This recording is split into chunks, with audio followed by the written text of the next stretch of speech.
Hello दोस्तों, आप सभी का स्वागत है आपके अपने यूट्यूब चैनल एमआरपी क्लासेज में।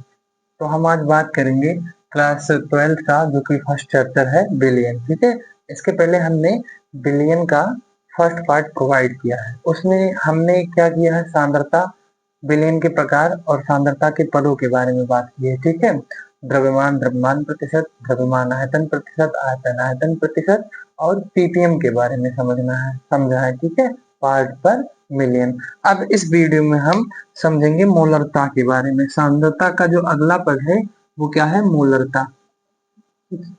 मोलरता किस पर निर्भर होता है? जैसे हमने पढ़ा है, तीन चीजें पढ़ी है। एक द्रव्यमान द्रव्यमान परसेंट, मतलब W by W percentage.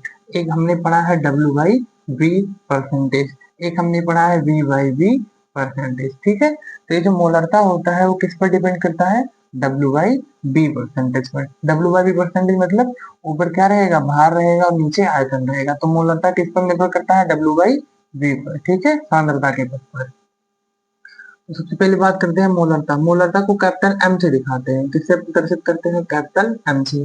Molarity लिखते हैं इंग्लिश में। ठीक है, पहले इसका फार्मूला लिख देते हैं। मोलरता बराबर होता है विलय के मोलों की संख्या। क्या होता है, विलय के मोलों की संख्या, विलय के मोलों की संख्या। ठीक है, मोलरता बराबर होता है विलय के मोलों की संख्या और बटे में होता है बिलियन का आयतन। बिलियन का आयतन किस में होता है, लीटर में। किस में होगा, लीटर में। ये हो गया इसका फार्मूला। मोलरता का फार्मूला क्या हो गया, विलय के मोलों की संख्या और बटे में क्या हो गया, बिलियन का आयतन। किसमें, लीटर में। इसका डिफिनेशन क्या हो जाएगा, आप देखिए। इसकी परिभाषा हम इसके फार्मूले से समझते हैं। क्या होता है, बिलियन के आयतन, बिलियन का आयतन किसमें होगा, लीटर में। मतलब कितना लीटर, एक लीटर मानेंगे। ठीक है, मानक कितना मानेंगे, एक लीटर। तो प्रति लीटर बिलियन के आयतन में उपस्थित विलय के मोलों की संख्या। प्रति लीटर बिलियन के आयतन में उपस्थित विलय के मोलों की संख्या क्या कहलाती है, मोलरता कहलाती है। ठीक है, लिखते हैं। प्रति लीटर, प्रति लीटर बिलियन के आयतन में उपस्थित, आयतन में उपस्थित विलय के मोलों की संख्या। विलय के मोलों की संख्या क्या कहलाती है, मोलरता कहलाती है। मोलरता कहलाती है। ठीक है, क्या हो गया, मोलरता का डिफिनेशन क्या हो गया, प्रति लीटर बिलियन के आयतन में उपस्थित विलय के मोलों की संख्या क्या कहलाती है, मोलरता कहलाती है। ठीक है, इसका ये फार्मूला है, विलय के मोलों की संख्या बटे बिलियन का आयतन। मोलरता बराबर क्या होता है, विलय की मोलों की संख्या। मोलरता अर्थात कैपिटल एम बराबर विलय के मोलों की संख्या बटे बिलियन का आयतन लीटर में। ठीक है, आगे देखते हैं। मोल बराबर क्या होता है, मोल बराबर होता है भार बटे अणुभार। मोल बराबर क्या होता है, भार बटे में अणुभार। ठीक है, जहां मोल है वहां क्या लिख देंगे, भार बटे अणुभार। मतलब विलय के मोलों की संख्या की जगह आप लिख सकते हैं विलय का भार बटे विलय का अणुभार। ठीक है, तो मोलरता बराबर क्या हो जाएगा, यहाँ से लिखते हैं। मोलरता बराबर क्या हो जाएगा, विलय का भार बटे में क्या हो जाएगा, विलय का अणुभार। विलय का अणुभार। ठीक है, और बटे में क्या होगा, बिलियन का आयतन। बिलियन का आयतन किस में होगा, लीटर में। ठीक है, लीटर में। इस तरीके से इसको हम लिख सकते हैं। अब ये हमारा हो गया विलय का भार। ठीक है, विलय का अणुभार और नीचे क्या हो गया, बिलियन का आयतन किसमें, लीटर में। मोलरता को हमने बताया किससे हम प्रदर्शित करेंगे, हम मोलरता को किससे प्रदर्शित करेंगे, कैपिटल एम से। ठीक है, तो इसको लिखते हैं कैपिटल एम। मोलरता को किससे लिखेंगे, कैपिटल एम से। तो ये हो जाएगा कैपिटल एम, यहाँ लिखते हैं कैपिटल एम। मोलरता हो गया। विलय का भार, भार को हम स्मॉल डब्ल्यू से दिखाएंगे क्योंकि विलय का है इसलिए विलय के भार को किससे दिखाएंगे, स्मॉल w से। विलय का अणु भार मतलब मॉलिक्यूलर मास कह सकते हो चाहे मॉलिक्यूलर वेट कह सकते हो, ठीक है। तो ये mm में लिख रहा हूँ, मॉलिक्यूलर मास, समझ में आ रहा है। ये mm, अणु भार को क्या लिखा जाता है, mm, और बटे में बिलियन का आयतन, आयतन को क्या लिखते हैं, v, इसमें होगा लीटर में, तो l में, l मतलब लीटर में, समझ में आ रहा है। तो मोलरता को हम ऐसे लिख सकते हैं, इस तरीके से हमने मोलरता को लिख दिया। आगे देखते हैं, अब जो हमने मोलरता को इस तरीके से लिख दिया, तो थोड़ा सा इसको और हम बदलते हैं, यहाँ ये मिटा देते हैं। अब देखिए, अब मोलरता बराबर हमारा क्या आ गया, मोलरता बराबर भार और बटे में क्या है, अणु भार, और बटे में विलयन का आयतन, किसमें है, लीटर में, ठीक है, लीटर में है। देखिए, अगर विलयन का आयतन ml में होगा, विलयन का आयतन किसमें होगा, ml में, तो यहाँ हम क्या करेंगे, आयतन को 1000 से भाग कर देंगे, आयतन को क्या करेंगे, 1000 से भाग, मतलब तो मोलरता बराबर क्या हो जाएगा, W बटे mm, और बटे में V डिवाइड बाई 1000, ये कब होगा, ऐसे लिखते हैं, V डिवाइड बाई 1000, ये कब होगा, जब आयतन लीटर में नहीं होकर किसमें हो, ml में हो, ठीक है, तब ऐसा कर देंगे। अब एकदम नीचे वाला ये जो है ना, एकदम ऊपर चला जाएगा और ये वाला इसके पास चला आएगा, इस तरीके से। तो मोलरता का फार्मूला क्या बन जाएगा, मोलरता का फार्मूला बन जाएगा कैपिटल M बराबर, ये इसके पास जाएगा तो स्मॉल w गुणे 1000 हो जाएगा, 1000 ऊपर गया, और बटे में v और गुणे में mm हो जाएगा, ठीक है। ये मोलरता का फार्मूला होता है। ये आयतन कब लिया जाएगा, 1000 कब लिया जाएगा, 1000 जब ml में होगा तो 1000 लिया जाएगा, अगर ml में नहीं होगा तो 1000 नहीं लिया जाएगा, बस इसी फार्मूले का प्रयोग किया जाएगा। जहां जहां m क्या है, मोलरता है, w क्या है, विलय का भार है, v क्या है, विलयन का आयतन है, mm क्या है, विलय का अणु भार है, ठीक है। यहाँ लिख देते हैं, ये इतना आप नोट कर लेंगे, इसके बाद हम यहाँ थोड़ा सा लिख देते हैं।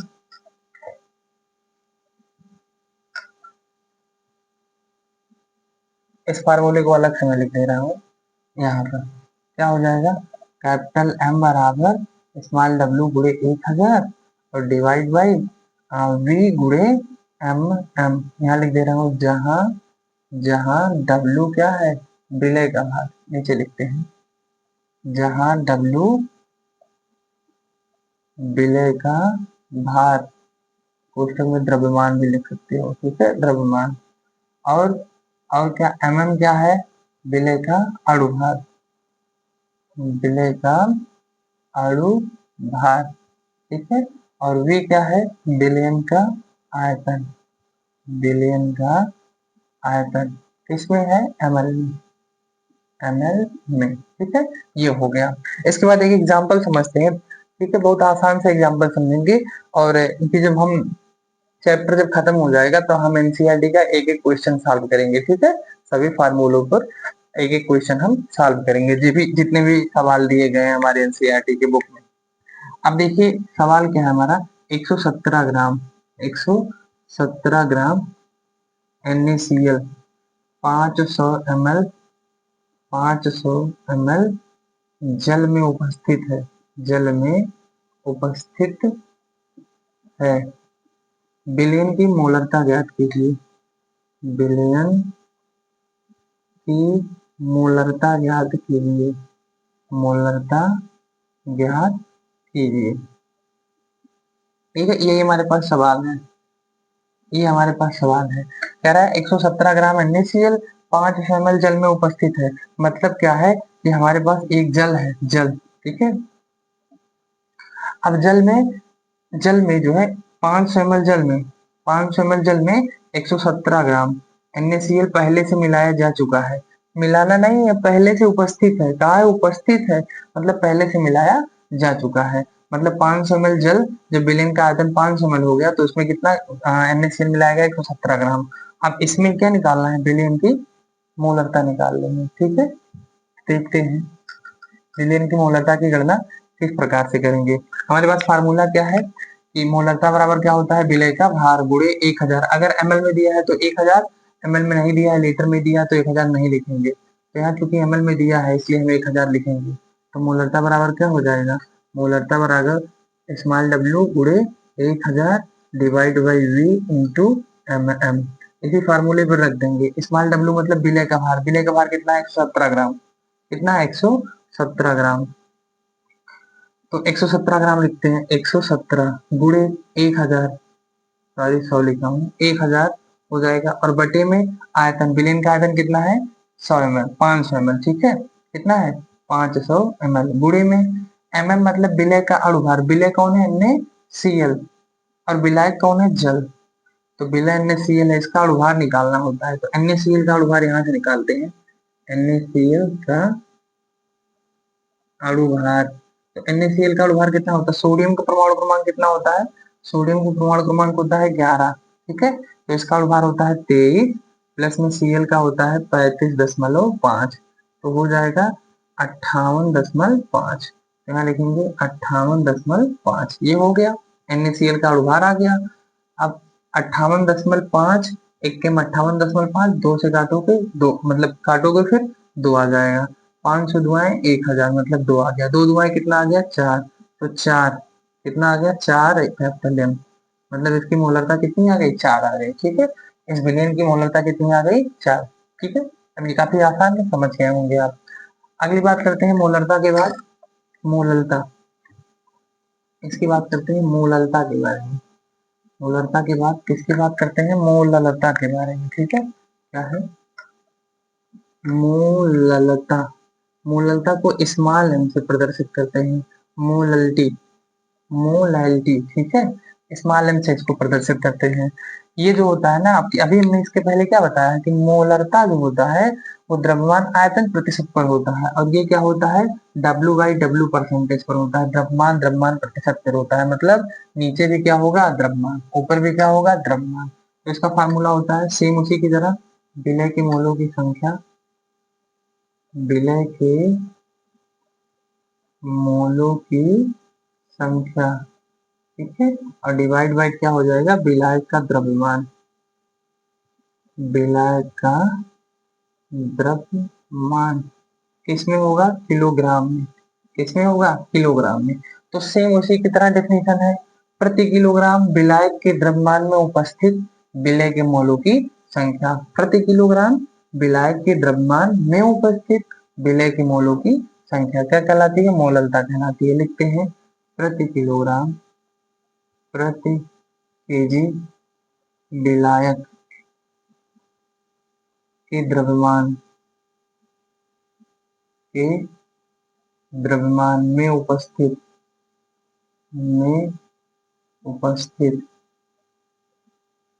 विलय के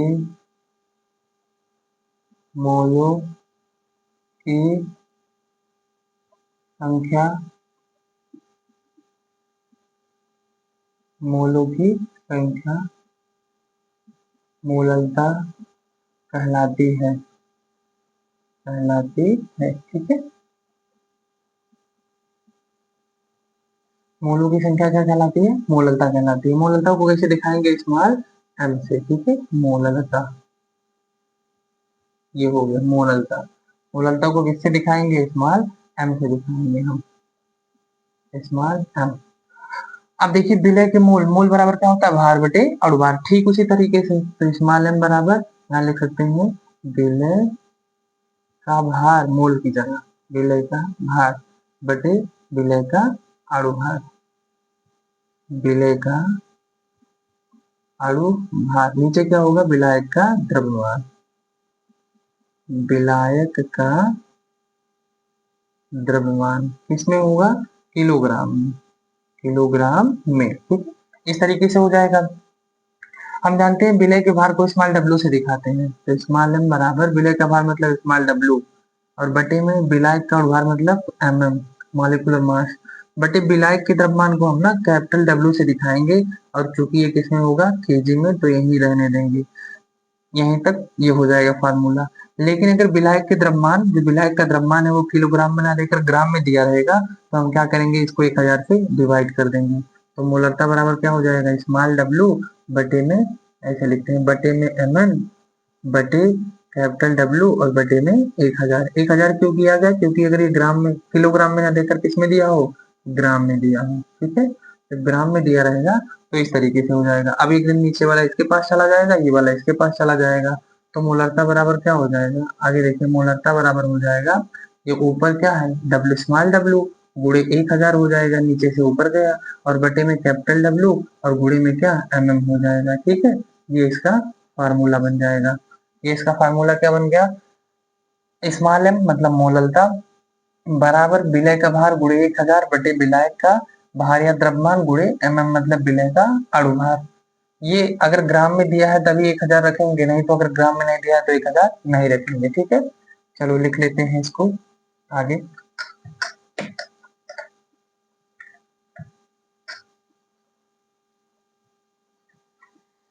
आगे लिखते हैं मोललता बराबर क्या है, स्मॉल डब्ल्यू गुणे 1000 डिवाइड बाई कैपिटल डब्ल्यू गुणे में क्या हो जाएगा एम एम। लिखते हैं जहाँ डब्ल्यू क्या है विलय का भार, विलय का द्रव्यमान, और एम क्या है विलय का अणु भार, विलय का अणु भार। कैपिटल डब्ल्यू क्या है विलायक का द्रव्यमान, विलायक का द्रव्यमान। ठीक है, इस तरीके से हो जाएगा, किसमें होगा ग्राम में, ग्राम में। ये हो गया। अब इस पे भी एक प्रश्न देखते हैं, क्वेश्चन क्या है हमारा, एक प्रश्न देख लेते हैं। ठीक है, अब वो एक प्रश्न इस पे लिखते हैं, देखिए इसको लिखते हैं कि 500 ऐसे लिख देते हैं, NaCl लिख देते हैं,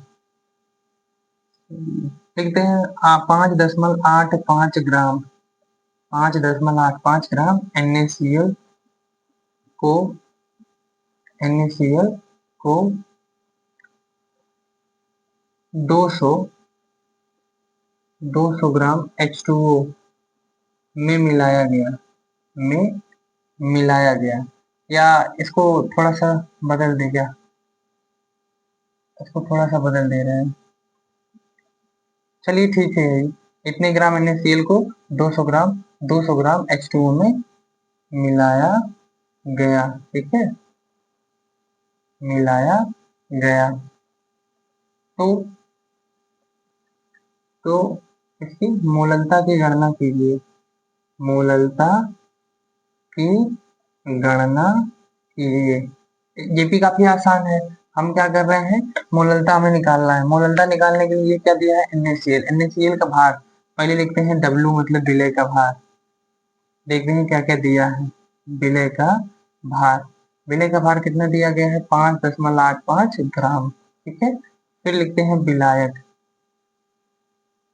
विलायक का द्रव्यमान, विलायक का द्रव्यमान मतलब कैपिटल डब्ल्यू कितना दिया है 200 ग्राम, कितना दिया है विलायक का द्रव्यमान 200 ग्राम, समझ में आ रहा है।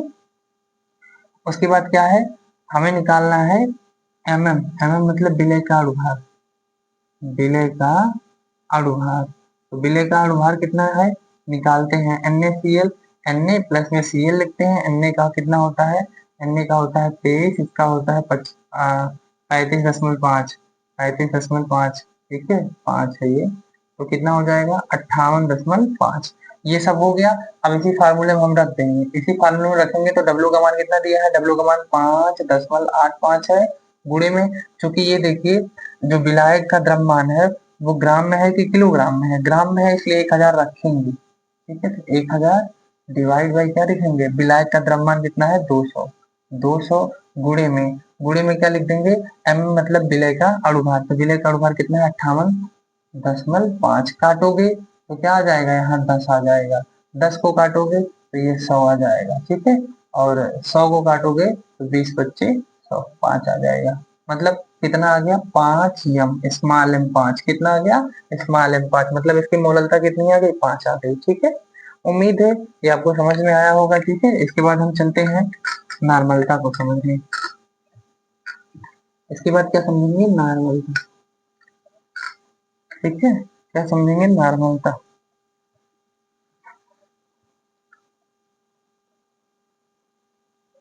नॉर्मलता को कैपिटल एन से दिखाते हैं। ठीक है, नॉर्मलता का फार्मूला क्या होता है, नॉर्मलता का फार्मूला होता है विलय विलय का ग्राम तुल्यांकी, विलय का ग्राम तुल्यांकी भार बटे बिलियन का आयतन, बटे क्या हो जाएगा, बिलियन का आयतन, बिलियन का आयतन किसमें होगा, लीटर में, किसमें होगा, लीटर में। तो इसका भी डिफिनेशन क्या हो जाएगा, नॉर्मलता बराबर, इसका भी डिफिनेशन क्या हो जाएगा, इसकी भी परिभाषा क्या हो जाएगी कि प्रति लीटर बिलियन के आयतन में उपस्थित विलय का ग्राम तुल्यांकी भार क्या कहलाता है, नॉर्मलता कहलाता है। ठीक है, सिंपल सा है, लिख लेते हैं, प्रति लीटर बिलियन के आयतन में उपस्थित, के आयतन में उपस्थित विलय का ग्राम तुल्यांकी भार बिलियन का नॉर्मलता कहलाता है। प्रति लीटर बिलियन के आयतन में उपस्थित विलय का ग्राम तुल्यांकी भार बिलियन का नॉर्मलता, बिलियन की नॉर्मलता कहलाता है, बिलियन की नॉर्मलता कहलाता है। ठीक है, ये इसका परिभाषा हो गया। जिस प्रकार से मोल बराबर भार बटे अणुभार होता है, उसी प्रकार ग्राम तुल्यांकी भार बराबर होता है भार बटे तुल्यांकी भार। तो इसको चेंज करते हैं, ग्राम तुल्यांकी भार बराबर क्या होता है, ग्राम तुल्यांकी भार बराबर होता है भार बटे तुल्यांकी भार, मतलब नॉर्मलता बराबर क्या हो जाएगा, इसकी जगह हम लिख सकते हैं विलय का भार बटे में तुल्यांकी भार। ठीक है, क्या हो जाएगा, विलय का भार बटे में तुल्यांकी भार, और इसके बटे में क्या हो जाएगा, बिलियन का आयतन लीटर में, बिलियन का आयतन किसमें, लीटर में। ठीक है, इस तरीके से क्या हो गया, विलय का विलय का ग्राम तुल्यांकी भार का मतलब होता है, ग्राम तुल्यांकी भार का मतलब होता है भार बटे तुल्यांकी भार। तो हमने इसकी जगह क्या रख दिया, विलय का भार तुल्यांकी भार की जगह ग्राम तुल्यांकी भार की जगह भार बटे तुल्यांकी भार रख दिया, नीचे क्या है, बिलियन का आयतन। ठीक है, तो अब देखते हैं आगे क्या होता है, नॉर्मलता बराबर विलय के भार को स्मॉल डब्ल्यू से तुल्यांकी भार को ई से दिखाते हैं, मतलब स्मॉल डब्ल्यू और बटे में ई हो जाएगा, बटे में बिलियन का आयतन जो होता है उसको बी से दिखाते हैं और लिखेंगे लीटर में। ठीक है, इस तरीके से इसको हम प्रदर्शित कर सकते हैं, इस तरीके से हम इसको प्रदर्शित कर सकते हैं।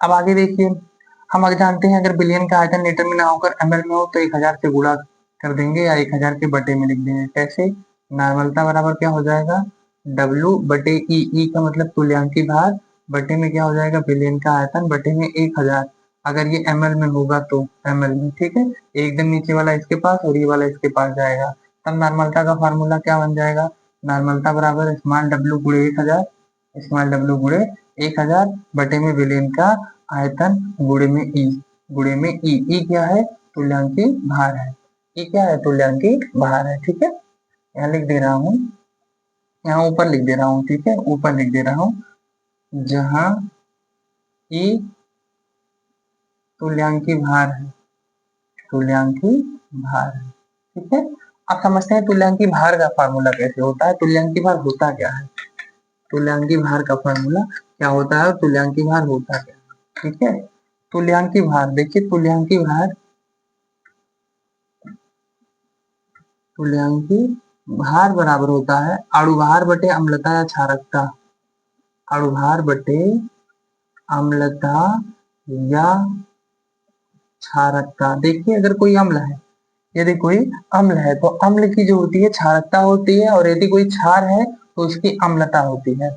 अब अणुभार तो अणुभार जान ही रहे हैं, अणुभार कैसे निकालना है, अणुभार निकालने का आसान तरीका है, अम्लता या क्षारकता का पता कैसे निकालेंगे। मान लीजिए हमारे पास NaOH है, NaOH है तो ये क्या है, क्षार है, क्या है, क्षार। तो इसकी क्या निकालेंगे, अम्लता, इसकी अम्लता कितनी होगी, 1, क्यों, क्योंकि इसमें OH की संख्या कितनी होगी, 1।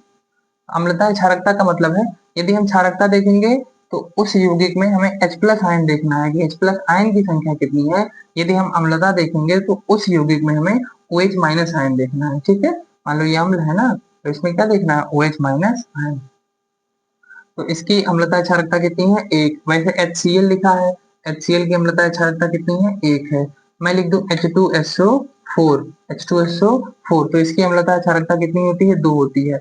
अम्लता क्षारकता को हम आवेश से भी समझ सकते हैं। मान लीजिए इसे एन फैक्टर भी कहीं कहीं लिखते हैं, एन फैक्टर, ठीक है, एन फैक्टर।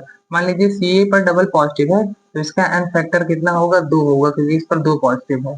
समझ में आ रहा है? Cl पर सिंगल निगेटिव है तो इसका एन फैक्टर कितना होगा? 1 होगा, क्योंकि इस पर सिंगल निगेटिव है। एक प्रश्न समझते हैं, छोटा सा प्रश्न लेते हैं और समझते हैं। H2SO4, H2SO4 का तुल्यांकी भार, का तुल्यांकी भार ज्ञात कीजिए। H2SO4 का क्या निकालना है? तुल्यांकी भार निकालना है। तो तुल्यांकी भार को हम E से दिखाते हैं। E बराबर होता है अणुभार। अणुभार H2SO4 का अणुभार होगा, H2SO4 का अणुभार 98 होगा। कैसे? 98 होगा। H2SO4 लिखा है तो हम लिखेंगे इसको 2H, 2H, H2 कितना है? 2, प्लस में S कितना है? 1, प्लस में ऑक्सीजन कितना है? 4, और O लिखेंगे। और 2 गुणे 1, हाइड्रोजन का एक ही होता है, सल्फर का 32 होता है, प्लस में 4 गुणे ऑक्सीजन का 16 होता है, सब मिला के कितना आएगा? 98। तो H2SO4 का अणुभार कितना आ गया? 98, ठीक है, कितना आ गया? 98। तो अणुभार की जगह क्या लिखेंगे? 98 डिवाइड बाई इसकी अम्लता क्षारकता कितनी होगी? 2 होगी। कितनी होगी? 2 होगी, ठीक है, क्योंकि उसमें H2SO4 को देखोगे तो OH और OH ऐसे 2 बनेंगे, ठीक है, OH और OH कितने बनेंगे? 2 बनेंगे। इस तरीके से OH, OH कितने आएंगे? 2 आएंगे, ठीक है। OH और OH की संख्या कितनी आएगी? 2 आएगी। या इसको हम अगर आयनों में तोड़ेंगे तब भी हमें 2 आयन प्राप्त होंगे। तो इसका एन फैक्टर या अम्लता क्षारकता 2 आएगी। इसको काटेंगे तो कितना हो जाएगा? 49। मतलब इसका तुल्यांकी भार कितना आ गया? 49। इस तरीके से, इसी तरीके से तुल्यांकी भार हमको निकालना है, ठीक है। अभी हमारे पास फार्मूला है नॉर्मलता ज्ञात करने का। अब इसका एक सवाल लिखते हैं और देखते हैं किस तरीके से निकाला जाता है। लिखेंगे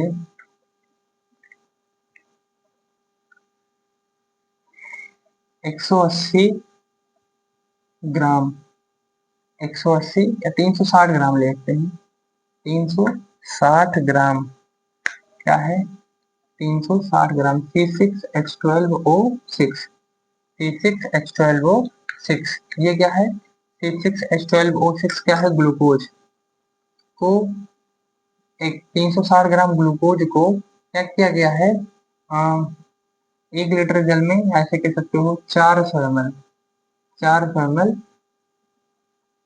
ऐसे लिखते हैं। 360 ग्राम, 360 ग्राम C6H12O6 400 ml जल में उपस्थित है, जल में उपस्थित है। विलयन की क्या निकालनी? विलयन की नॉर्मलता, विलयन की नॉर्मलता की गणना कीजिए। किसकी गणना करनी है? नॉर्मलता की गणना कीजिए। नॉर्मलता निकालनी है, ठीक है, नॉर्मलता की गणना करनी है।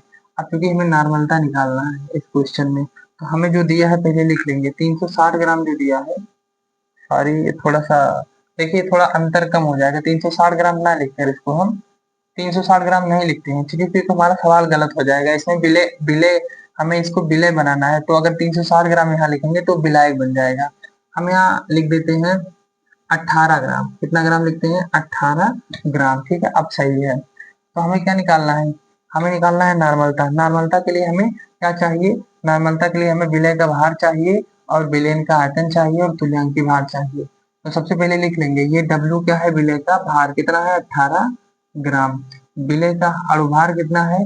C6H12O6 का निकालोगे अणुभार तो लिखेंगे C6C प्लस में 12H प्लस में 6O लिखेंगे, ठीक है। एक कार्बन का 12 होता है तो 12 छक 72, 72 10 82 2 84, और ये क्या हो जाएगा? 16। एक का होता है 16, ठीक है, 16। तो 16 में 6 से गुणा करेंगे कितना हो जाएगा? 16 25 80, 16 छक्का 96, सब मिला के 180 आएगा। 180 कितना आ जाएगा? 180, ठीक है, 180 आ गया है। अब हमें क्या निकालना है? विलयन का आयतन। विलयन का आयतन कितना है? 400 ml। विलयन का आयतन कितना है? 400 ml। इसके बाद हमें ई निकालना है। ई मतलब तुल्यांकी भार। ई मतलब क्या होता है? तुल्यांकी भार। तुल्यांकी भार निकालने के लिए हमें क्या करना होगा? हम जानते हैं तुल्यांकी भार बराबर होता है अणुभार बटे अम्लता या क्षारकता। अणुभार बटे अम्लता या क्षारकता, अम्लता या क्षारकता, इसी को एन फैक्टर भी कहते हैं, ठीक है, अम्लता या क्षारकता। तो अभी जानते हो अणुभार इसका कितना है 180, कितना है 180। अम्लता है क्षारकता इसकी कितनी आएगी 2 आएगी। इसकी कितनी होती है H2SO4, ये सारी इसकी 1 होगी। आयनों में इसको हम तोड़ ही नहीं सकते हैं। C6H12O6, C6H12O6 इसको हम आयनों में तोड़ नहीं सकते हैं। इसकी अम्लता क्षारकता 1 होगी, ठीक है। तो ये कितना आ जाएगा 180 ही आएगा, 180 आएगा। अब जो भी 180 आ गया, कितना आ गया 180। अभी 180 इसकी अम्लता क्षारकता आ गई, ठीक है, मतलब तुल्यांकी भार कितना आ गया 180। अब इसी फार्मूले में हम रख देंगे। अब इसी फार्मूले में हम रखेंगे तो हमारा फार्मूला क्या है, हमारा फार्मूला है नॉर्मलता बराबर W गुणे 1000 बटे में V गुणे E, ठीक है। लिखते हैं यहाँ नॉर्मलता का फार्मूला क्या है, नॉर्मलता बराबर W गुणे 1000 बटे में V गुणे E, ठीक है। तो नॉर्मलता बराबर क्या हो जाएगा, W मतलब विलय का भार कितना है 18 गुणे क्या है 1000। 1000 इसलिए रख रहे हैं क्योंकि विलयन का जो आयतन है वो ml में है।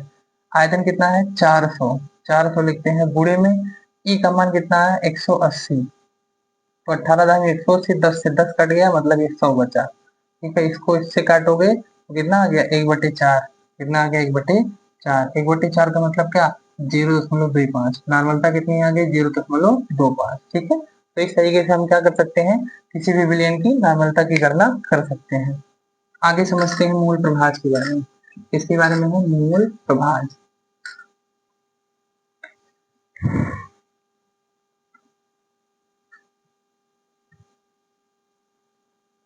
मूल प्रभाज, मूल प्रभाज का पहले हम इसका फार्मूला लिख लेते हैं। विलय अथवा विलायक के मोल, विलय या विलायक की मोलों की संख्या के मोलों की संख्या बटे बिलियन का कुल मोल, बटे क्या होता है बिलियन का कुल, बिलियन के कुल मोल, बिलियन का कुल मोल, ठीक है।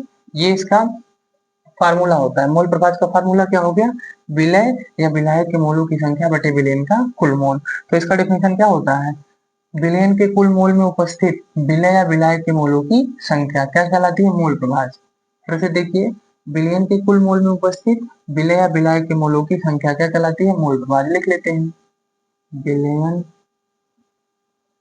के कुल मोल में उपस्थित, मोलों में उपस्थित, विलयन के कुल मोलों में उपस्थित विलय अथवा, विलय अथवा विलायक, विलय अथवा विलायक के मोलों की संख्या, के मोलों की संख्या क्या कहलाती है मोल प्रभाज, या इसी को मोल अंश कहते हैं। मोल प्रभाज कहलाती है, कहलाती है। मोल प्रभाज या मूल अंश कहलाती है, ठीक है। मोल प्रभाज या मूल अंश कहलाती है, मूल प्रभाज या मूल अंश कहलाती है। अब समझिए, अगर विलय का मूल प्रभाज लिख रहा हूं, विलय का मूल प्रभाज बराबर, विलय का मूल प्रभाज बराबर XA, और उसी प्रकार से विलायक, किसका विलायक, विलायक का मूल प्रभाज हम किससे दिखाएंगे XB से, किससे दिखाएंगे XB से। समझ में आ रहा है। अब लिखिए, विलय के, विलय का मूल, विलय का मूल, विलय के मूल को हम स्मॉल n से दिखाएंगे, किससे दिखाएंगे स्मॉल n से, ठीक है। और विलायक के मूल क्या लिखेंगे, विलायक का मूल, विलायक के मूल को हम कैपिटल N से दिखाएंगे, किससे दिखाएंगे कैपिटल N से। तो यहाँ ऊपर क्या लिखा है मूल प्रभाज, किसका मूल प्रभाज चाहे जिसका निकाल लो। अगर हम विलय का मूल प्रभाज लिखेंगे ना तो ऊपर हमें विलय के मूल लिखने होंगे। समझो यहाँ फिर से, जैसे हमने लिखा यहाँ मूल प्रभाज, अब हमने लिखा विलय का मूल प्रभाज, विलय के मूल प्रभाज को किसे दिखाएंगे XA से, तो लिखते हैं XA मतलब विलय का मूल प्रभाज। तो ऊपर मूल भी किसका होगा विलय का, किसका, जिसका मूल प्रभाज निकालेंगे उसी का मूल ऊपर होगा, ठीक है। तो किसका मूल प्रभाज, विलय का मूल प्रभाज होगा, तो विलय का मूल, विलय के मूल को किससे दिखाते हैं स्मॉल n से, बटे, बटे बिलियन का कुल मोल, बिलियन के, बिलियन में कौन कौन होगा विलय और विलायक, तो विलयन में विलय के मोल होंगे और विलायक के मोल होंगे। तो विलय के मोल को स्मॉल एन से और विलायक के मोल को कैपिटल एन से दिखाते हैं। तो इस प्रकार विलय का मोल प्रभाज का फार्मूला हो गया। उसी प्रकार विलायक के मोल प्रभाज का फार्मूला क्या हो जाएगा, एक्स बी हो जाएगा। विलायक के मोल प्रभाज को एक्स बी से दिखाते हैं। अब चूंकि विलायक का मोल प्रभाज निकाल रहे हैं इसलिए विलायक का मोल ऊपर रहेगा। विलायक के मोल को कैपिटल एन से दिखाते हैं तो कैपिटल एन और बटे में विलयन का कुल मोल हमेशा रहेगा। तो विलयन के कुल मोल में कौन आता है, विलय प्लस विलायक, मतलब स्मॉल एन बटे कैपिटल एन। तो इस तरीके से विलायक का हो जाएगा। एक्स ए क्या है, विलय का मूल प्रभाज है। स्मॉल एन क्या है, विलय का मोल है। स्मॉल एन क्या है, विलय का मोल है। कैपिटल एन क्या है, विलायक का मोल है। मतलब नीचे क्या है, विलयन का कुल मोल है। ठीक है। एक्स बी क्या है, एक्स बी क्या है, विलायक का मोल प्रभाज है। कैपिटल एन क्या है, विलायक का मोल है बटे विलयन का यहाँ कुल मोल है, विलय प्लस विलायक। ठीक है। तो ये फार्मूला बन गया। इस तरीके से हम फार्मूले को लिख सकते हैं। अब आगे देखिए, आगे इसके बाद हम प्रश्न एक करते हैं। इस पर एक प्रश्न करते हैं, मूल प्रभाज के लिए इस पर एक प्रश्न करते हैं। ठीक है। लिखते हैं 36 ग्राम H2O को एथेनॉल में कितना ग्राम, 36 ग्राम H2O को 45 ग्राम। एथेनॉल का सूत्र होता है C2H5OH। ठीक है। 12 दुआएं 24 और 6 30 16, 46 लिखते हैं इसको ताकि कट जाए। ठीक है। 46 ग्राम, 36 ग्राम H2O को 46 ग्राम एथेनॉल, इससे एथेनॉल 36 ग्राम H2O को 46 ग्राम एथेनॉल में मिलाते हैं, में मिलाया जाता है, में मिलाया जाता है। जल व एथेनॉल के मूल प्रभाज की गणना कीजिए, ठीक है। इस तरीके से हमारा सवाल है। देखिए क्या क्या दिया है, एक जल दे दिया है और एक एथेनॉल दे दिया है। ठीक है। तो इसमें विलय कौन है, ये वाला जो कम होगा वो विलय होगा, जो ज्यादा होगा विलायक होगा। तो विलय ये है, समझ में आ रहा है, ये विलय है। तो विलय के भार लिखते हैं, विलय का भार,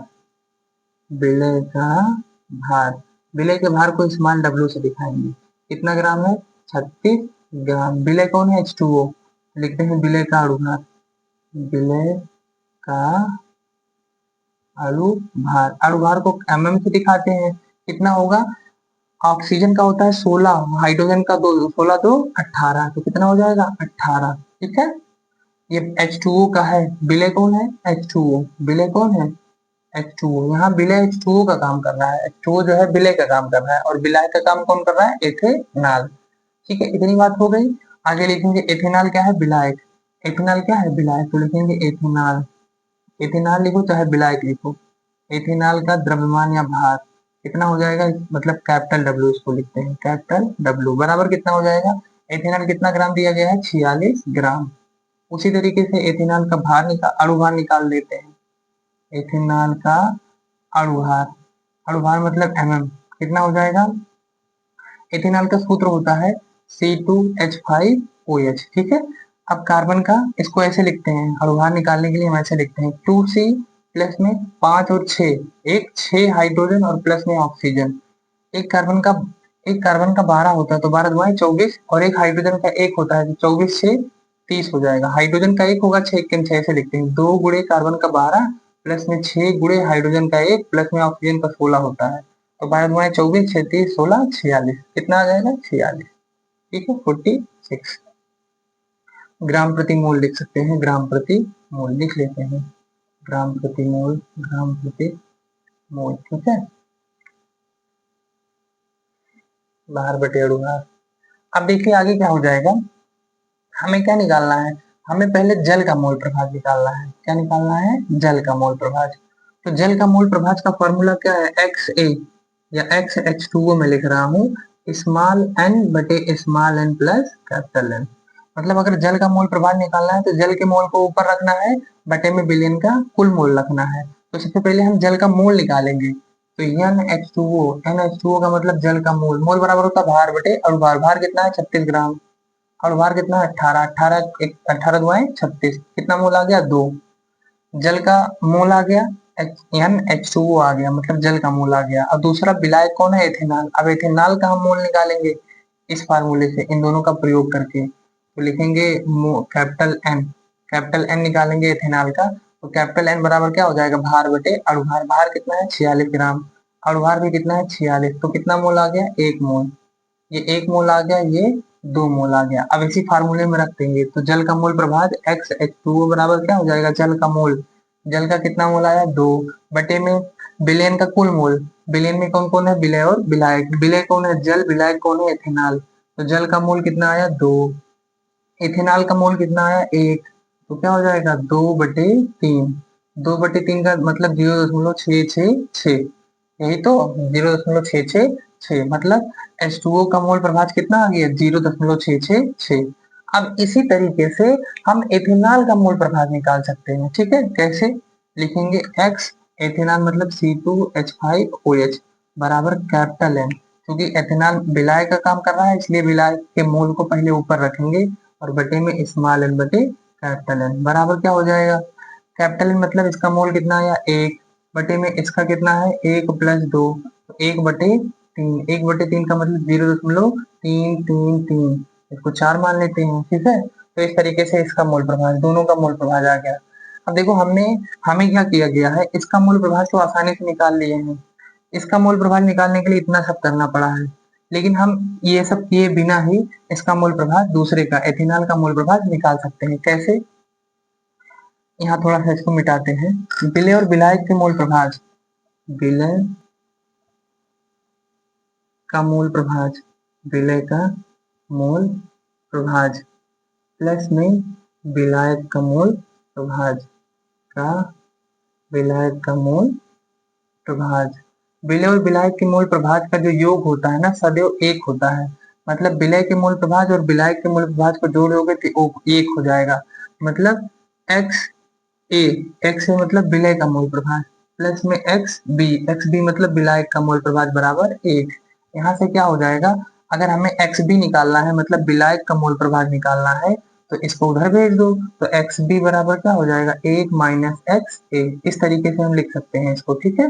तो इसमें विलायक कौन है, विलायक है एथेनॉल, तो एथेनॉल का अगर मोल प्रभाज निकालना है, एथेनॉल का अगर मोल प्रभाज निकालना है, तो एक में से विलय कौन है, जल, जल के मोल प्रभाज को घटा दो, तो एथेनॉल का मोल प्रभाज क्या हो जाएगा XC2 XB, XB बराबर क्या हो जाएगा 1 - XA, XA मतलब विलय का मोल प्रभाज, और विलय कौन है H2O, H2O का मोल प्रभाज कितना आया 0.666, तो कितना आ जाएगा 0.334 आ जाएगा, ठीक है, वही हमने भी निकाला है फार्मूले से, तो ये आसानी से घटा के निकाल सकते हो, फार्मूले से भी निकाल सकते हो। अब उम्मीद है कि वीडियो का आपको काफी अच्छा लगा होगा, धन्यवाद।